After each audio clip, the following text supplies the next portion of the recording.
తెలంగాణలో సీజనల్ వ్యాధులు విజృంభిస్తున్నాయి. Viral ఫీవర్స్తో వణికిపోతున్నారు. Dengue జ్వరాలు కలవరపెడుతున్నాయి. రోగులతో ఆసుపత్రులు కిటకిటలాడుతున్నాయి. వాతావరణ పరిస్థితుల కారణంగా పంజా విసురుతున్న వ్యాధులతో రోగులు సతమతం అవుతున్నారు. మధ్యతరగతి ప్రజలు అటు సర్కార్ దవాఖానకు వెళ్ళలేక, ఇటు ప్రైవేట్ ఆసుపత్రుల్లో బిల్లుల మోత భరించలేక ఆగమవుతున్నారు. పల్లెలు పట్టణాలు తేడా లేకుండా తెలంగాణ వ్యాప్తంగా సీజనల్ వ్యాధులు చుట్టుముట్టాయి. ప్రతి ఇంటా ఒకరో ఇద్దరో వ్యాధుల బారిన పడి ఆసుపత్రులకు పరుగులు తీస్తున్నారు. విష జ్వరాలతో ప్రజలంతా వణికిపోతున్నారు. చిన్నపాటి జ్వరం వస్తే 10 రోజుల పాటు వేధిస్తుంది. ఆపై జలుబు దగ్గు వదిలించుకోవడం కష్టంగా మారింది. నీరసంతో నెల రోజుల పాటు ఏ పని చేసుకోలేకపోతున్నారు. వైరల్ ఫీవర్స్, టైఫాయిడ్ కేసుల సంఖ్య ఆసుపత్రులకు విపరీతంగా పెరిగింది.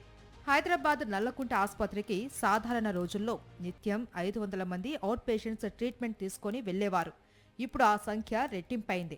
దాదాపుగా 1000కి పైగా ఫీవర్ ఆసుపత్రిలో కేసులు నమోదవుతున్నాయి.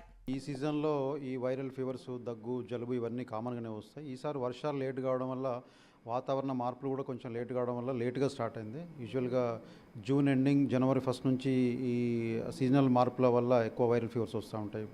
మీరు అన్నట్టుగా కొంచెం లెంతీగా ఉంటున్నాయి తప్ప మిగతా కొత్త లక్షణాలు కానీ వేరే కాంప్లికేషన్స్ అయితే ఏం రావట్లేదు. సో జ్వరము, ఒళ్ళు నొప్పులు, తర్వాత దగ్గు, జలుబు, నోజ్ పట్టుకోవడము, ఇటువంటి లక్షణాలతో స్టార్ట్ అయ్యి ఫీవర్ తొందరగా తగ్గిపోతుంది. కానీ మిగతా దగ్గు ఆ లక్షణాలు మాత్రం కొంచెం ఎక్కువ రోజులు ఉంటుంది. విష జ్వరాలు ఆరోగ్యపరంగానే కాదు, ఆర్థికంగానూ సామాన్యులు కుదేలవుతున్నారు.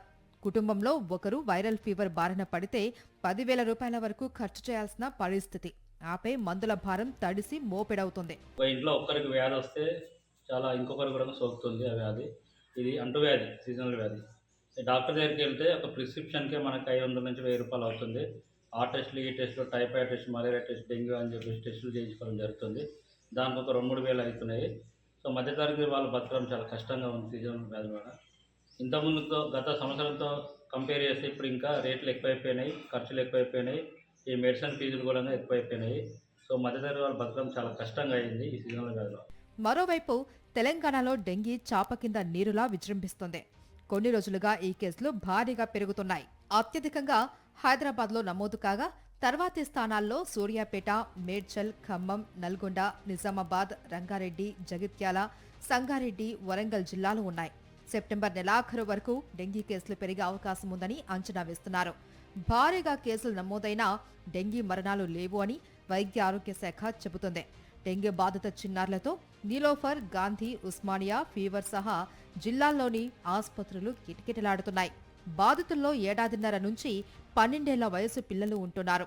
పిల్లలకు ఈ కాలంలో జ్వరం వస్తే తొలుత డెంగీగానే అనుమానించి పరీక్షలు చేయించాలి అని వైద్యులు సూచిస్తున్నారు. లేదంటే 4-5 రోజుల్లోనే పరిస్థితి విషమించే ప్రమాదముందని హెచ్చరిస్తున్నారు. జ్వరం వస్తే పారాసెటమాల్ తప్ప వైద్యుల సూచన లేకుండా ఎలాంటి మందులు వేసుకోకూడదంటున్నారు వైద్యులు. 2 రోజులు జ్వరం తగ్గకపోతే వెంటనే డాక్టర్లను సంప్రదించాలి అని వైద్యారోగ్య శాఖ సూచిస్తుంది.